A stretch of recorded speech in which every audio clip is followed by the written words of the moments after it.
It's episode 45 of the Keto for Women show.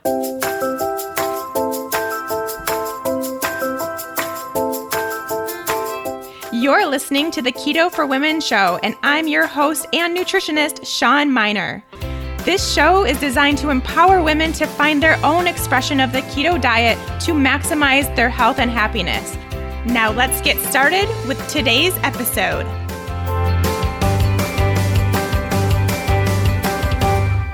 Hey there, friends. Welcome back to Keto for Women. Thanks, as always, for joining me. Happy to have you here, ready to get through these Keto Hot Seat questions that I am going to burn through today, I promise, so that I can ask you for the next round of questions. I'm very excited to get through the ones that we have and to move on to our next round just so that we can clear the air. Let's just keep clearing this keto air, shall we?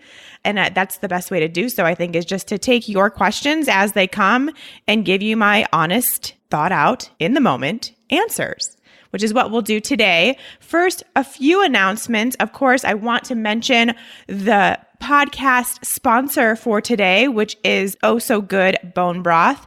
And I have been a huge fan of Oh So Good Bone Broth for years now. So many years. I always have some in my freezer, not only for myself, but what I found is that I like to actually give out the packets of bone broth to friends or family when they're sick. It's kind of like a nice thing to pop in and take over to someone's house when they're not feeling well. So I love doing that. The most recent delivery that I got of my Oh So Good Bones included their new soups. And I have to tell you, they are absolutely outstanding. These amazing soups, the best, highest quality ingredients. They're Whole30 approved, if that's something that you like to try to do with your food. And just a really great thing to have in your freezer for if you don't feel like cooking, or you are getting sick, or your family's getting sick, or you just kind of want some soup, which was the case for me this week because we keep having these days here in Boulder that are super warm and spring-like, and everyone's outside doing their thing, and then the next day it snows. And then it stays around and cold and windy and not so great for a few days. So in those days, I pull out the soup because I feel like extra cold when something like that happens after a day of warmth. So I just need all the warm things. And that's what the soup has done. So far, I've tried the tomato basil and the butternut squash, and they're both just so good. So I highly recommend get your bone broth, but then also try those soups out too, and always have them handy. They contain the bone broth, obviously, of Oh So Good Bones, so you are getting those amazing nutrients and health benefits from having bone broth in your daily life, while also having some soup. So to do that, go to ohsogoodbones.com. That's OSSO, goodbones.com. Use a coupon code KETO4WOMEN, and you get $10 off your order.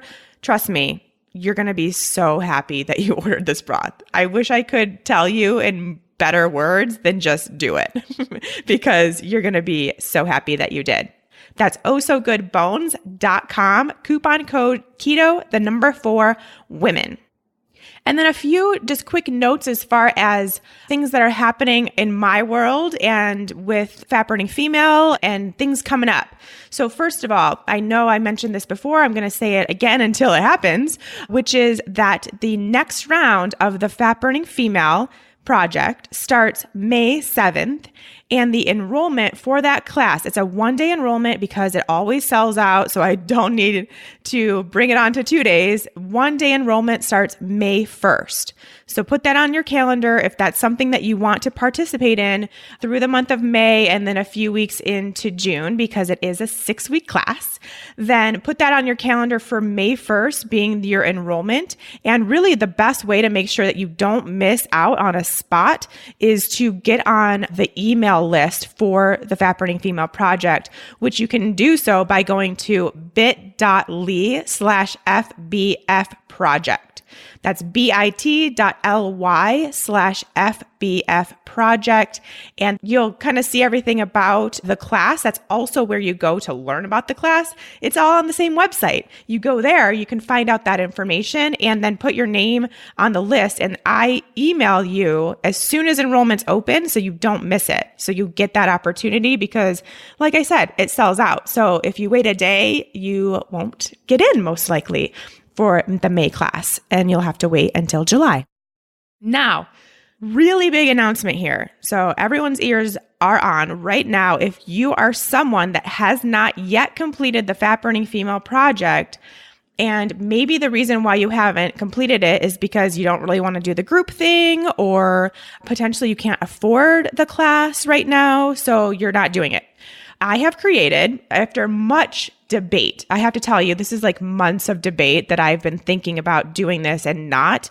And I'll tell you why. But what I've done is created a Fat Burning Female self-study class. So it is a class. It does not involve help from me besides what's in the course. So you're not getting additional support from me and guidance in that way. And you're not part of the crew, our little crew that we have going on here. Well, it's not so little anymore. There's 650 women in it, but you're not getting that piece of it, which I guess is the support and guidance that come with the Fat Burning Female Project that I personally think is 95% of the class. But honestly, some people don't like that. And I just had to realize that. I just had to come to terms with the fact that some people don't want that. You just want the information and you just want to do it on your own terms, on your own time, on your own schedule.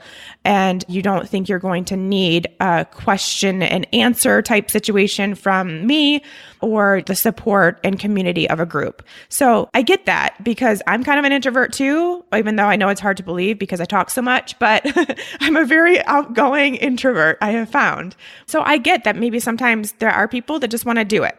And I had to come to terms with that and realize that. And my goal with the Fat Burning Female Project has always, from day one, been to help as many women as I possibly could understand that the keto diet, with air quotes, is actually the keto healing protocol lifestyle forever plan. And so that's my goal. And in order to do that, I have to be able to open that up to people that don't want extra support or maybe can't afford the extra support. And that's a big piece that I want to talk about too, because you aren't getting a large chunk of what we do in the Fat Burning Female Project. Obviously, it's not going to cost as much. So the price point is lower.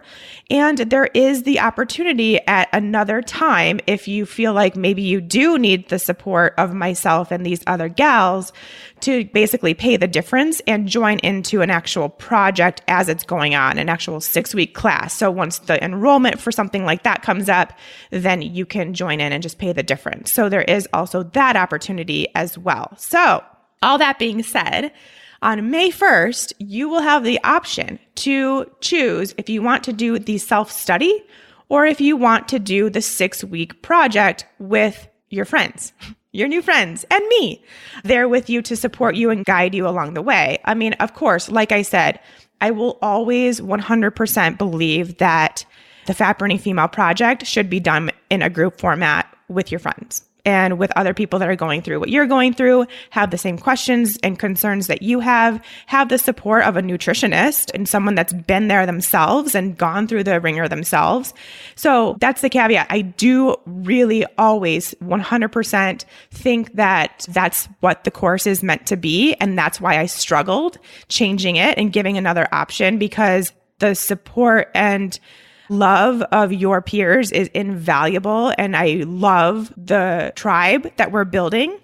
So keep that in mind when you're making your decision and choose one. It's totally up to you. You have both choices. Another cool thing about the self-study is that it's always available. So there is not an enrollment period. It's just always going to be there. So it is a good choice potentially too, if you know someone who decides they want to try keto, maybe is a little hesitant, maybe just needs to dip their toe in and see how it goes and doesn't want to commit to this full 6-week course. That's an option too to provide and to suggest for these other people too. It's It's always available. You can just go onto my website. It will always be there for purchase, and you can get started right away or the following week or wait till the spring or the summer, whatever you want to do, but it's always there for you. So it's a good reference tool as well. And still a really great class. I mean, you're getting everything that I do and promote and agree with in order to get into a ketogenic state as a woman safely and effectively and without any health disruption in the process of getting into a ketogenic state. So you're learning my process. You have access to my block schedule, which is something I created specifically for the Fat Burning Female Project in order to transition safely into keto.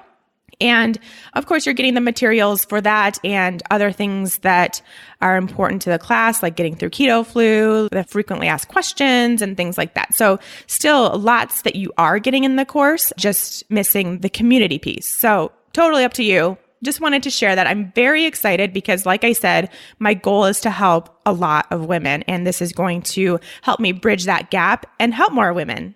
So it's going to be so cool. I can't wait. Again, you can head to bit.ly/FBF project to also see which class is right for you. So you can kind of look at the breakdown of what you get with the project and what you get with the self-study and decide which way to go come May 1st. I can't wait. And I'll share this information again later. And then, of course, I also talk about May 1st is a big day for another reason, which is that it's the beginning of reservations for the Fat Burning Female Retreat. Oh, I cannot wait. I'm so excited. So keep that in mind too. If you are already a fat burning female, you've been through the project. So once again, if you are going to do the self-study, that is not something that will be available to you. You have to have gone through the project and been in the community, in the Facebook group, that kind of stuff to be invited as a guest to the retreat, which will be held in September. So those that are enrolling for the May class of the Fat Burning Female Project will have the opportunity to also look into coming to the retreat, which is going to be amazing. I can't wait. In Boulder, Colorado, September 14th through 16th. So again, put that on your calendar, put the reservation date on your calendar, put everything on the calendar. Just pull out your calendar right now. Just do it all. September 14th through 16th is the date of the Fat Burning Female Retreat. All right, enough chit chat. Shall we get into these questions? The questions today are all coming from Facebook. So I got through all of the Instagram questions that I asked. This has now been 9 weeks. So I apologize if you've been waiting 9 weeks to get your question answered. I'm going to get through them, but these are all coming now from my Facebook page, which in either case, if you aren't already following me on social media and you want to eventually have your question answered, this is really the best way. This is how I'm now going to be asking for questions, is on the Instagram and Facebook pages. I will set up a post and it will say, if you have questions for Keto Hot Seat, ask them now, and you can just ask whatever questions you have. And that's really going to be how I will now be steering listener question episodes, will be with the Keto Hot Seat using Instagram or Facebook. Now, if you don't have either, and you really have a deep burning question, you can also email info@ketoforwomenshow.com, and in the title, put hot seat question so that we know that's what it is. All right, here we go with the questions from 9 weeks ago. Let's get them done. First, why do my ketone levels dip below 0.5 2 weeks before my period? Well, as we know, and you can go back to listen to episode number 7 with Jackie Eberstein, she told us, and I think a lot of you got a lot of information from that whole episode, but specifically about how our ketone readings change as our hormones change throughout our menstrual cycle. So 2 weeks before your period is when you're ovulating, and ovulation and also the time right before you start your period, those both are going to cause a dip in your ketone readings. It's just what our hormones do. That kind of change in our hormones at those times of our cycles, both of those times, will cause more glucose to be secreted in our body. And it just causes that lower amount of ketones. So no big deal. It happens to all of us, not something to really worry about at all, and really not something you can change unless you just stop your hormones altogether, which I definitely don't recommend. You do not want to do that. So just let it go, just know that that's what's happening. And as long as you feel good and you're doing what you know works for you, then there's nothing to worry about. Keep on keeping on. Can you talk about why hormonal issues like cramping, period pain, and especially mood swings could get worse on keto? That's the issue I'm having. And then there was another gal that also agreed with that. Okay, so here's a couple reasons, and I talk about this a lot, but the biggest reason that I have seen as to why hormonal issues get worse with keto is because you aren't really making the effort to do keto well.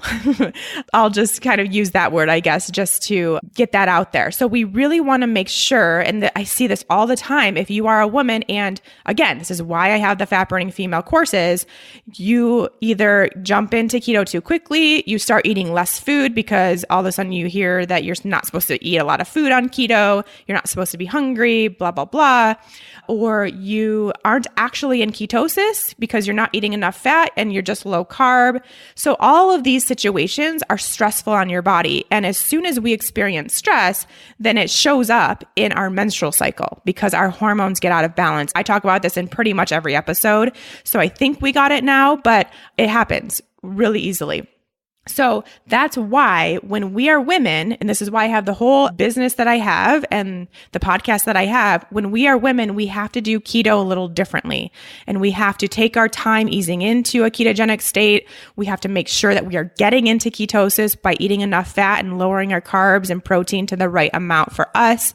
You have to eat enough food. This is not the time to be skipping breakfast and lunch and dinner and fasting and trying to eat as little as possible because you want your body to be burning fat instead. It's not that easy. That's not how it works. It's not like all of a sudden you stop eating and because you're in ketosis, your body's just like, okay, well, I'm just going to start eating the fat on this body. That's not how it works. If it were that easy, then everyone that's in a ketogenic state would be like super thin. And we're all normal, right? We're all doing it. We're all losing weight or not losing weight, or maintaining body fat or losing body fat or gaining body fat, because there's a lot more to it. It's a lot more complex than that. So you have to eat some food. Eat enough food to keep your body healthy and happy. Keep your micronutrient levels high by nutrient-dense foods and veggies, and you will see a change, most likely, in your period. It will take maybe a month or two of doing those things, might be a good case to get into the Fat Burning Female Project, and then you will see that change. Now, the only other time, and I think I've mentioned this even in the last Keto Hot Seat episode, but we'll repeat it.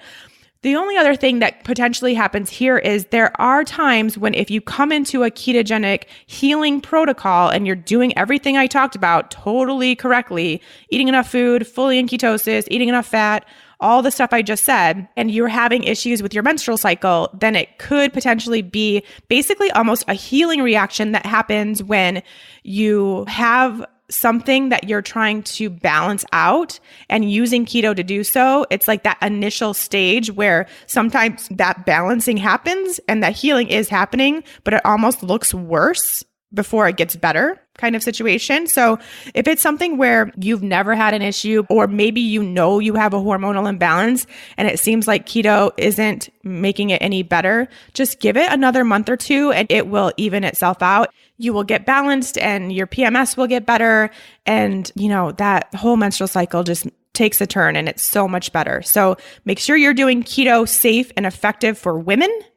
And, just give yourself a little bit of time to heal if you know that you are, if you are 100% certain that you are doing that. All right, next one. I've been keto for almost 2 years coming in April. I was type 2 diabetic and high cholesterol. I have reversed both with adapting a ketogenic lifestyle. That's awesome. Woohoo.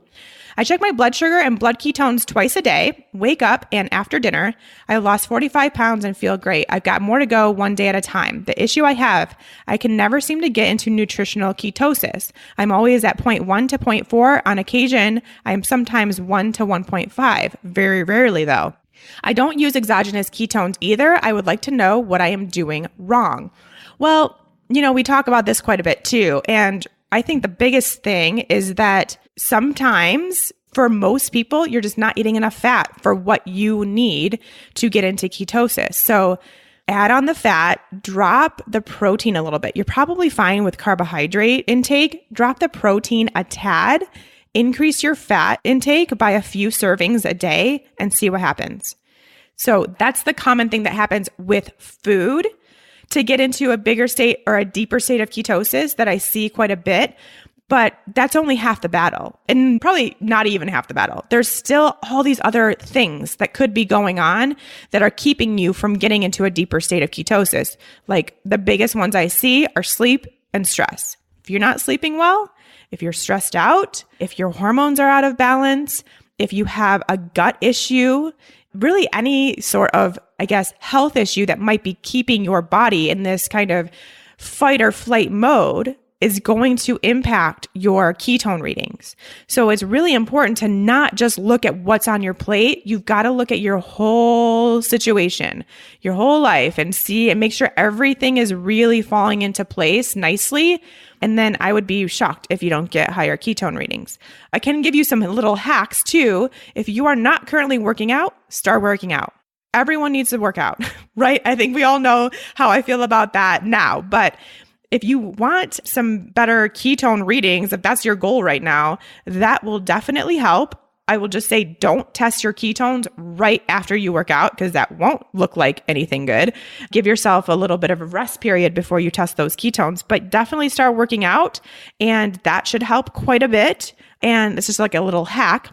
And then, if you are someone who's having these lower ketone readings, but obviously like Jennifer, she feels really good. She's getting the benefits. So it might just be where you just kind of are utilizing the ketones that you are producing right away, especially if you're a super active person, then they always appear low, even though you are producing ketones and you're in ketosis, you're just utilizing them really quickly. So I see that sometimes too. And so it's not something to worry about too much, but I think first, make sure that you're increasing your fat, decrease your protein just a tad.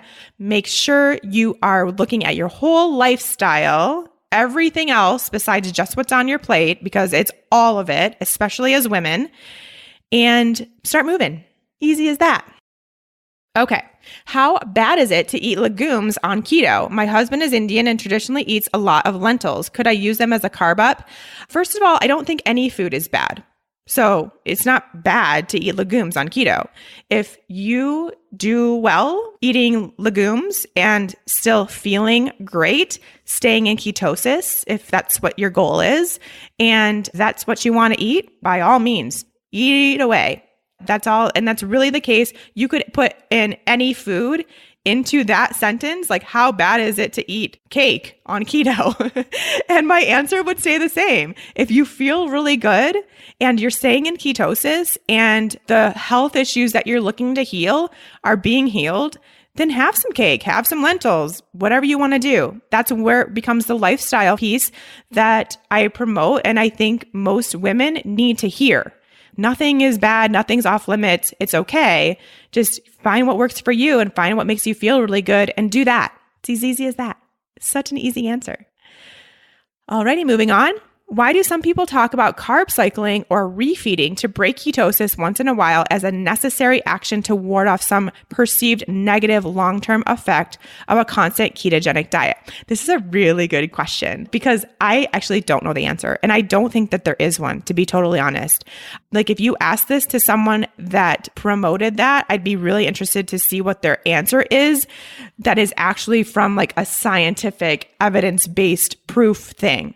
Because I don't see much out there, even just considering the idea, it doesn't really make sense to me to need to do that. Now, if you want to, go ahead. And really, I think that for me, when I think of doing carb cycling or refeeding or whatever, it's more so like, does doing that help you maintain a ketogenic lifestyle because you occasionally eat some carbs, kind of have your favorite foods or whatever that you kind of need to do every once in a while in order to not feel really restricted and to not feel like you can never eat those foods again. If that's what you need to make this a lifestyle and to make every other day just awesomely keto, then that's when I see the idea of a carb cycling situation happening. But I do not see any actual need for it. And for a lot of people, I think there's a lot of women out there that can attest to this. Doing that just really messes things up. You fall backwards. So you not only get out of ketosis, but you start experiencing those symptoms that you weren't having while keto. And then it takes a really long time to get back into ketosis. And frankly, you don't want to feel like that. And that's where I'm at. I mean, yes, I eat carbohydrates. I very rarely eat enough to get out of ketosis. But when I do, I feel it. And all I want in the world is to get back into ketosis. So what I think is people say that because there's still a little bit of unknown or fear surrounding keto because there's a lot that still needs to be learned. But we're learning that right now, and we're learning how safe and how beneficial and how much your body actually wants to be in ketosis right now. So I feel like those are still the people that need to just say that so that they're like not totally promoting keto or something, maybe. I don't know. But I obviously don't agree with it. Like I said, unless you feel like you need that as a part of your lifestyle to maintain a really good ketogenic state the other times and not feel restricted and not feel like you can't do this forever. Moving on, bone broth. Are there bones, beef, chicken, turkey that are superior to the others or have different benefits depending on the type of bone used? They all have slightly different like micronutrient profiles, and we're talking like vitamins and minerals, slightly different profiles, but all going to be amazing. Really, the biggest factor if you're making your own bone broth is to look into the raising of that animal. So definitely, if you're going beef, they need to be grass-fed, grass-finished, like 100% grass-fed animals. You're looking for that. Chicken should be pasture-raised chicken. Same with turkey. So that's the hard part, is finding the highest quality animal that has been raised and treated appropriately and had a really healthy life before it became your food. So that's what's more important than which animal. That's what I want you to focus on. And that's why one of the biggest reasons why I actually only use Oh So Good bone broth is because they have taken that step for me, because it's really hard to find. And like, I don't want to just throw in chicken bones from what I got at the grocery store. Personally, that's not good enough for me. So I'd rather have someone else do it, to be honest. All right, moving on. Can you talk about the most budget-friendly way to possibly get our blood tested for those of us on a strict budget? I want to heal and get better, but can't afford hundreds of dollars to get my blood tested, so I know where to start. Yeah, I mean, as far as blood tests goes, if you have decent insurance or insurance at all, a lot of what you want will be covered on your insurance. So going to your primary care physician and just asking for, I want to get as much information as I can about my body. What blood tests can I run that would be covered under insurance? Just say exactly that.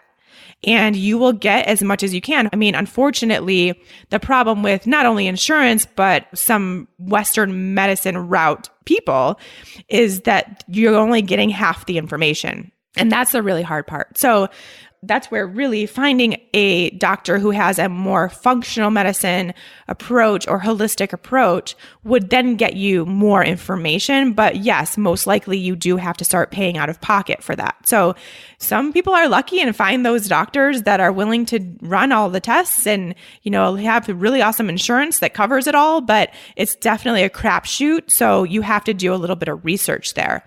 If you don't have insurance or you have crappy insurance and it's not covered, you can get some blood tests done through like online source like directlabs.com or something like that.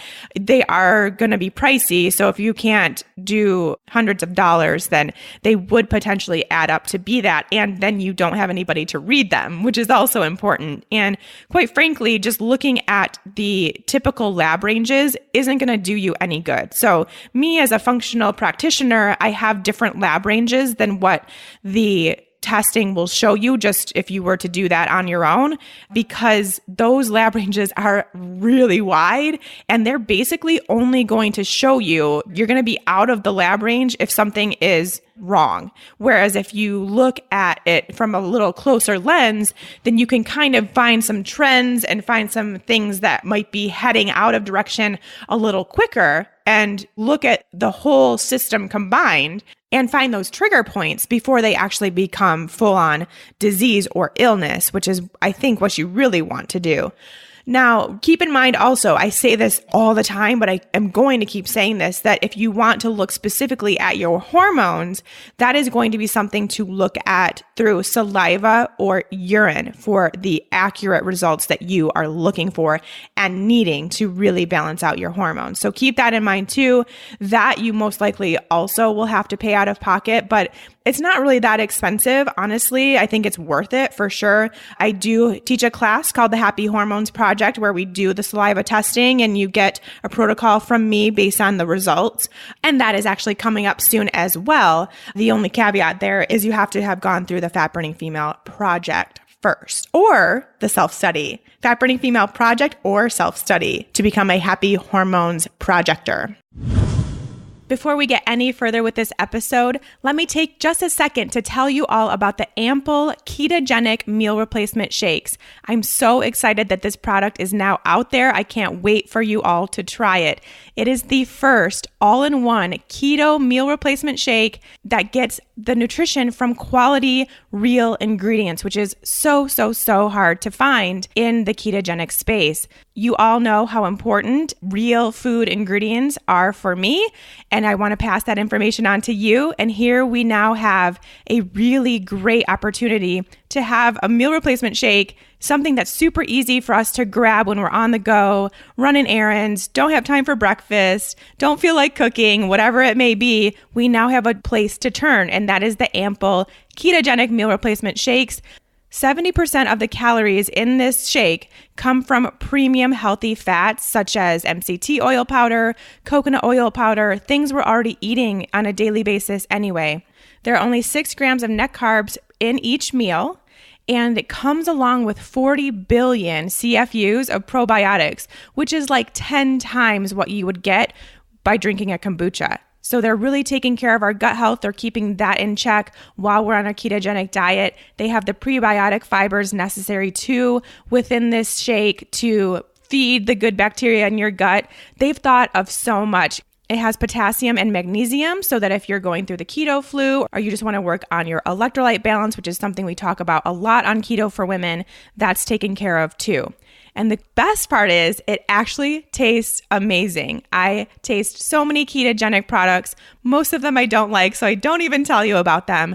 But I love the flavor of these Ample shakes. You're going to love it. I can't wait for y'all to try it. In order to do so, because they are a sponsor of the Keto for Women show, you lucky listeners get 15% off your order when you go to amplemeal.com and use the coupon code Keto, 4, women15 at checkout. That's amplemeal.com and use the coupon code Keto, 4, women15 to get your 15% off your first order. I will make sure to have this information linked in the show notes so you can get easy access to your 15% off.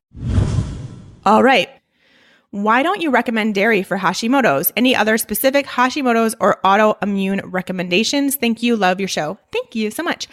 So dairy specifically for Hashimoto's, there are some foods that kind of cause more of a reaction if you are someone with Hashimoto's, for instance, because they have this molecular mimicry. So basically the molecules in things like gluten, dairy, soy, and corn, they look close enough to the molecules in your thyroid that your body, because it's attacking your thyroid, that's what Hashimoto's is, your immune system attacking your thyroid, will continue to trigger that when you eat those foods because they look so similar to your actual tissue in your body. So that's why it's not recommended, those 4 things: gluten, dairy, soy, and corn. Also, because they're obviously very inflammatory foods, they most likely aren't going to help you heal your gut by any means.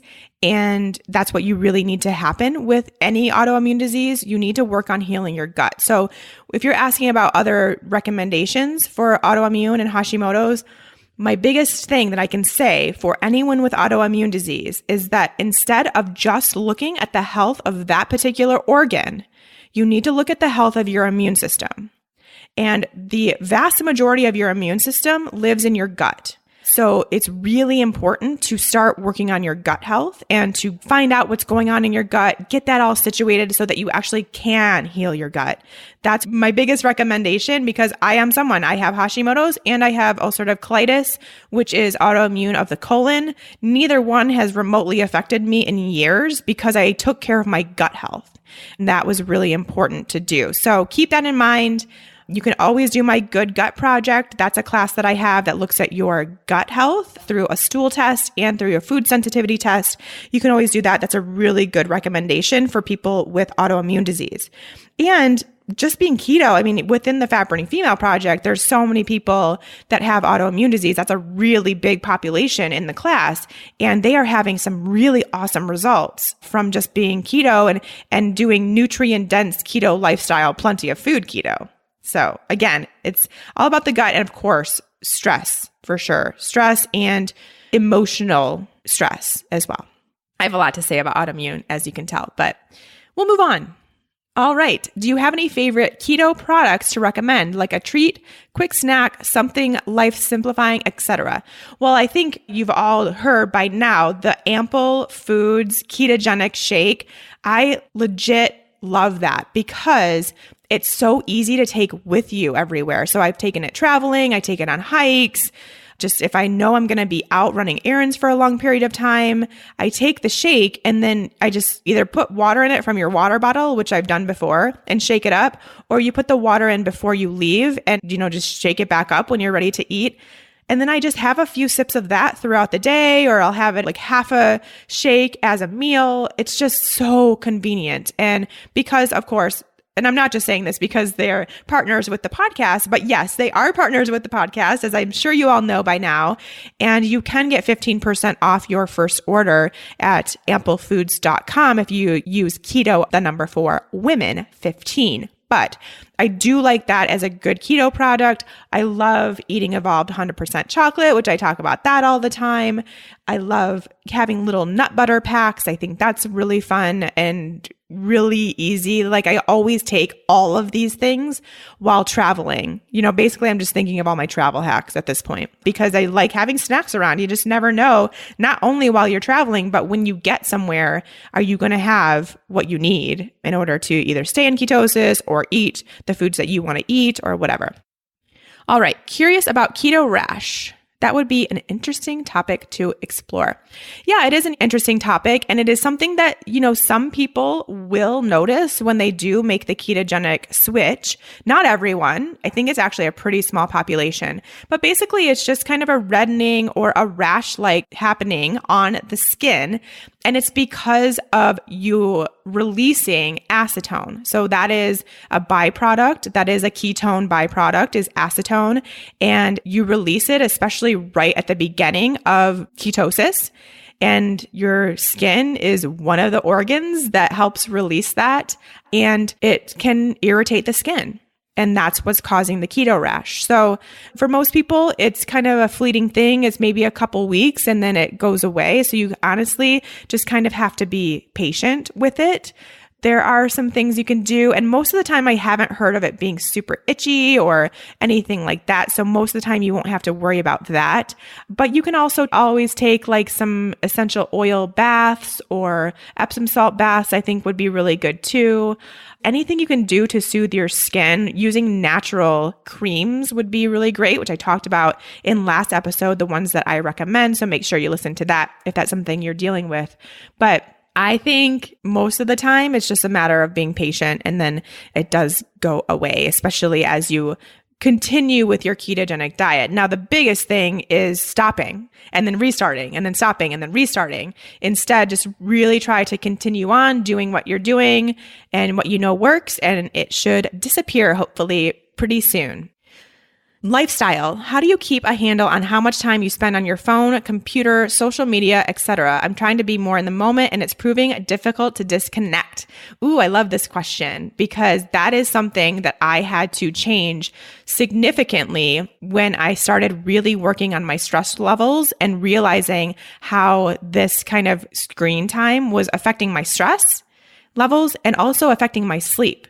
So it was something I had to completely change. And it definitely is hard, especially as someone who my entire business is either on my phone, my computer, or social media. So it's really hard. And it makes it even harder because when I do look at those things, it's for business purposes most of the time. And that can kind of get my system revved up and I can get, back into, even if it's a good kind of fight or flight mode, still keeps me up, keeps me on the high when I want to start winding down. There's a couple things I don't do this, but I have heard of kind of scheduling times where you're looking at certain things, especially if you don't have to look at like your phone or email or whatever all day, every day, then you can put it in your calendar to actually be like, okay, from 12 to 12:30 while I'm eating lunch, that will be when I check Instagram, check my email, check Facebook, whatever.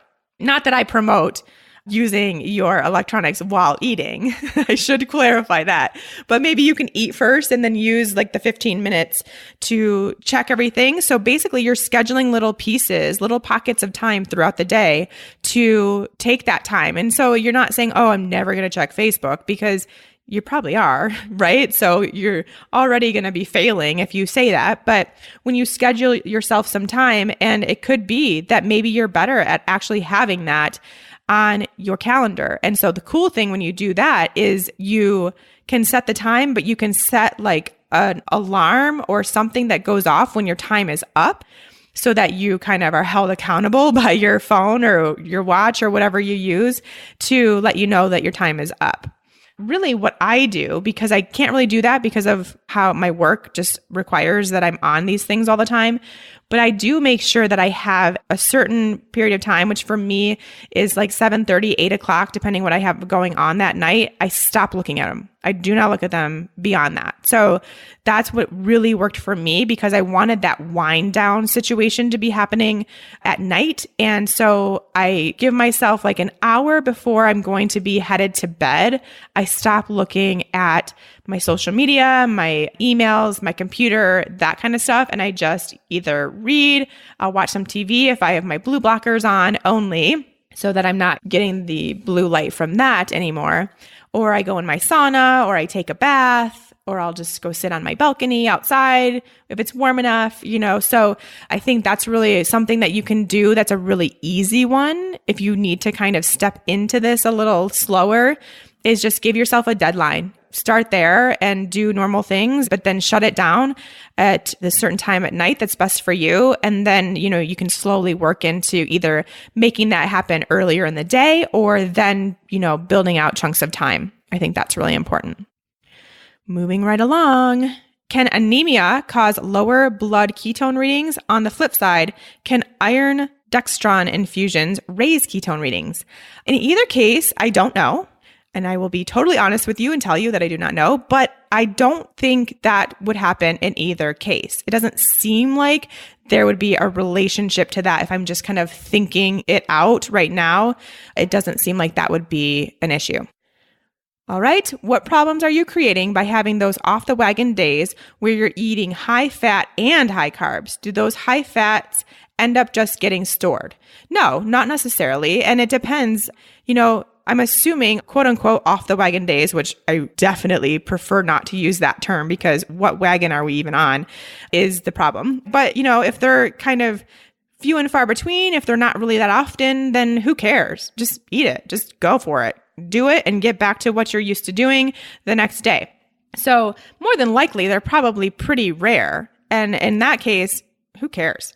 But, if they're happening a little bit more frequently, then I would really rather you assess why that's happening. So seems like because of the off the wagon kind of situation, you might be thinking of this more of like a diet. And if that's the case, then you might be having these days more often just because you're like, oh, I'm not supposed to eat carbs, but then all I want is carbs. So I'm going to eat high fat and high carb. So if that's the case, might be something to evaluate why this is happening. And I think the biggest damage that you're doing is basically taking off some time with your healing protocol. So whatever you're looking to do to help out your body and your health, you're just making it take a little bit longer, perhaps, if you're having these high fat and high carb days. And, it depends on what foods these are. Like if you're just eating avocado and olive oil and coconut oil, but then you're also having sweet potato, then that's fine. That's not going to do any real damage. But if your high fat and high carb days are like McDonald's or popcorn at the movie theater with all these terrible oils and trans fats, then that's just a health risk in general, right? It doesn't really matter about what fats are being stored or carbs are being stored or anything like that. It's just you're putting your health at risk by eating not healthy foods. So that's the bigger concern too. So instead of worrying about what's being stored where, because that's just not how our body works, it's just a lot more intricate than that, then let's more so kind of see why this is happening, see what foods are coming up, and go from there. I've been keto since October, and I'm finally starting to feel like I am fat adapted. What can I say? The holidays were rough. I finally feel so much better during my runs and all workouts, but my heart rate is elevated. I had my electrolytes tested. They were good. I'm a bit freaked out about it because I exercise quite a bit, so I'm going to see a cardiologist, but I wonder if this is part of the fat adaptation process. Also, thank you for the work you do. It's truly inspiring and gives me so much hope for my health and that of my loved ones. Aw, that's so nice. Thank you. Okay, so if you are having your heart rate elevated all the time, maybe that's something that you should actually look at, because I'm wondering if, it took a lot of time for you to get fat adapted. I'm wondering if you're actually testing ketones and truly in ketosis. And if you are working out at the rate that you are, which sounds like it's quite a bit, are you eating enough food to fuel those workouts, not just relying on the ketone readings? Because it kind of sounds to me like it's a stress response. So if it's a stress response, especially in your workout, you're going to be releasing cortisol and adrenaline, and both of those things cause an increased heart rate. So I really would more so rather you look at truly making sure that you are in ketosis, eating enough food, eating enough fat, and getting the nutrients that your body needs for working out as much as you do, and go from there. Now, I do also like the idea of your electrolytes, because that's very common too. And getting your electrolytes tested isn't really super accurate either. And it's just one tiny snapshot of one day. So instead of worrying about getting them tested, just start supplementing with electrolytes. Worst case, you don't need them, which is highly, highly unlikely, and you pee them out. That's the worst case scenario. The best case scenario is that you stop your heart rate from being elevated, which most likely could be definitely part of the culprit. So I think it's worth it to just supplement with some electrolytes on a daily basis. I really think everyone who's in ketosis should do that.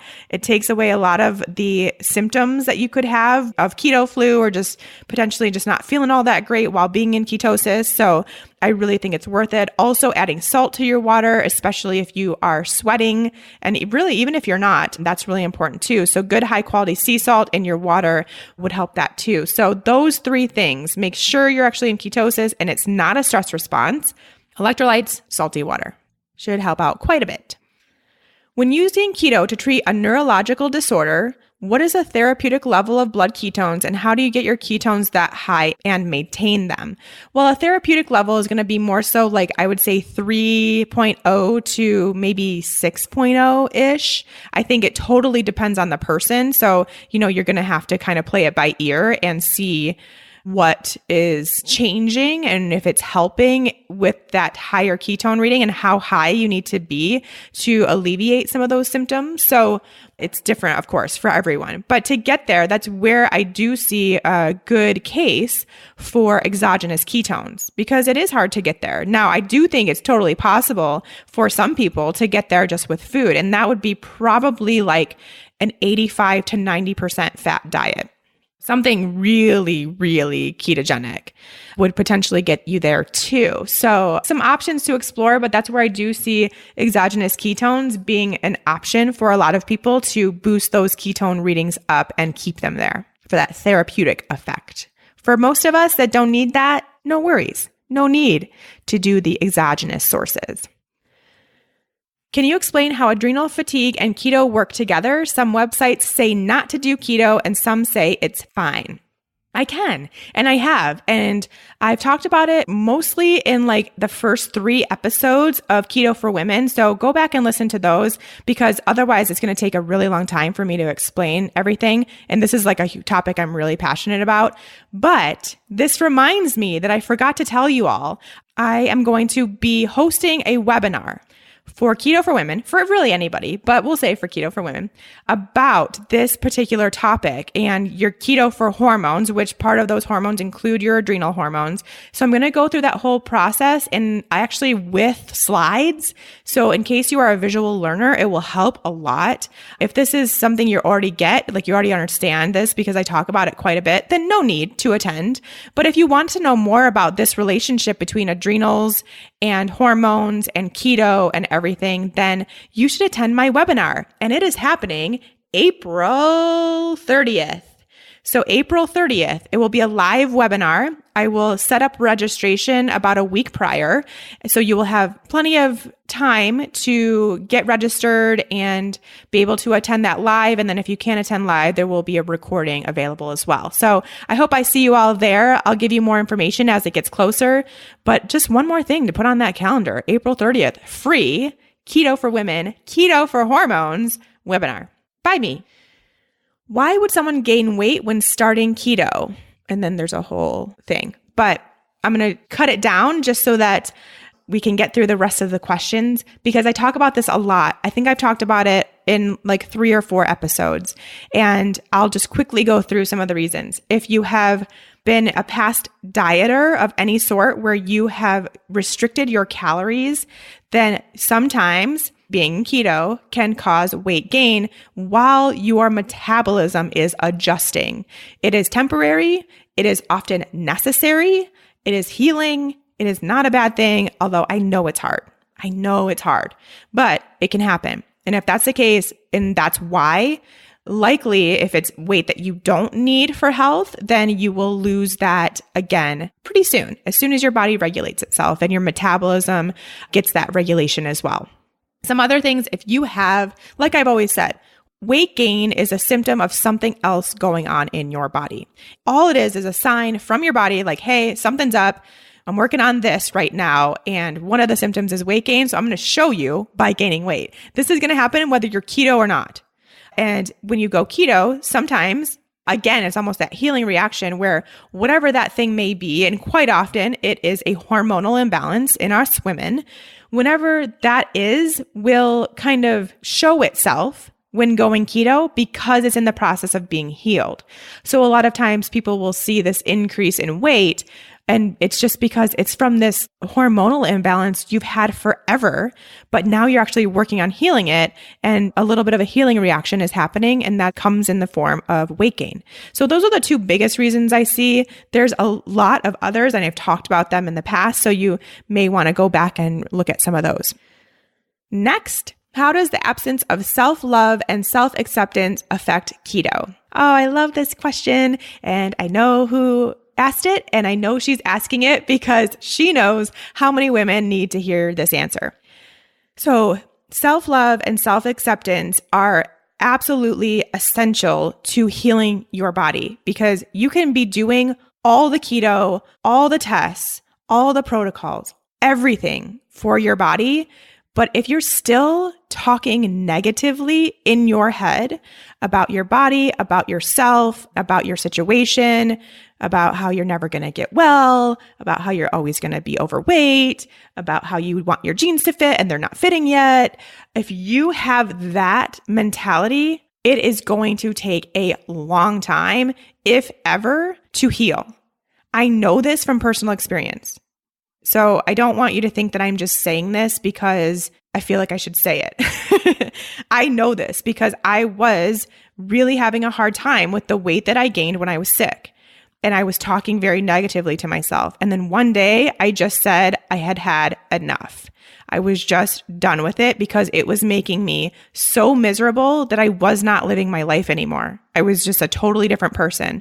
And so I just finally came to my senses and just said that I wasn't going to do that anymore. And that's when I really started diving into learning about self-love and self-acceptance and what that actually means and what that actually takes. And really, quite honestly, we need a whole episode to talk about it. And that just gave me an idea because we definitely need to talk about that on Keto for Women. And we will very soon. But I can tell you this, you have to start thinking about this. You really, really have to start changing your mentality and your mindset around you as a person, physically, mentally, emotionally, spiritually, and just really loving every piece of you for what it is today. Not tomorrow, not what it's going to be as soon as keto starts working for you and you lose 10 pounds or 20 or 50 or 100. Right now, today, you need to love every piece of yourself. It's hard, especially coming from the way that we're kind of almost taught as women to not love ourselves until we look a certain way or act a certain way or have a certain lifestyle or get a boyfriend or whatever. Like all these things that we're supposed to do before we can really love ourselves or really accept ourselves, that's crap. You need to do it now, today, regardless of what else is going on. So that's the very short answer. And really, I guess the answer to the actual question is because those negative thought patterns are super stressful on your body. So you may think that you have the most stress-free life in the world, but then every time you look at the mirror, you pick yourself apart. Right there is super stressful, and it's going to keep you from healing because of that stress response that's happening in your body. So finding actual love is where it's at. That's all I'm going to say for now. I would like to know your feelings on bioidentical hormone replacement therapy. I personally am not a huge fan. I think that there are some cases where it could be beneficial, but I think in most cases, it's being used as a Band-Aid. And again, as someone in the holistic functional space, I want to find out why you have an imbalance and heal that imbalance instead of just throwing hormones at it and hoping for the best. I also see a lot of cases in my actual practice and looking at hormone testing where it has gone totally awry. It's very hard to adjust and keep balanced and in the right dosing and everything. Hormones are just tricky, and replacing them are just as tricky as our own hormones. So to get it in the very perfect dosing and to keep it there, and it's just a lot. So also something that can actually end up doing more harm than good quite easily.